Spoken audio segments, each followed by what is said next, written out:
প্রাণ চায় চক্ষু না চায়, মরিয়ে কি তোর দুস্তর লজ্জা।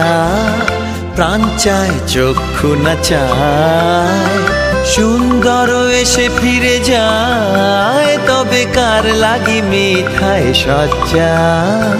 প্রাণ চায় চক্ষু না চায়, মরিয়ে কি তোর দুস্তর লজ্জা।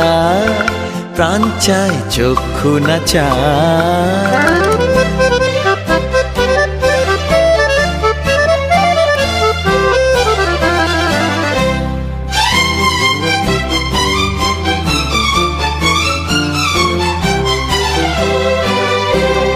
মুখে নাহি নিঃস্বরে ভাস, কহে অন্তরে নির্বাক বহ্নি। ওষ্ঠে কি নিষ্ঠুর হাস, তব মর্মে যে ক্রন্দন তন্নি। ফর্চুনেটলি আমাদের ভারতবর্ষের আজ আমরা পাচ্ছি না, কারণ ভারতবর্ষের সরকার যে আছে সেই সরকারের দূরদর্শিতায় আমাদের জ্বালানির অভাব হচ্ছে না।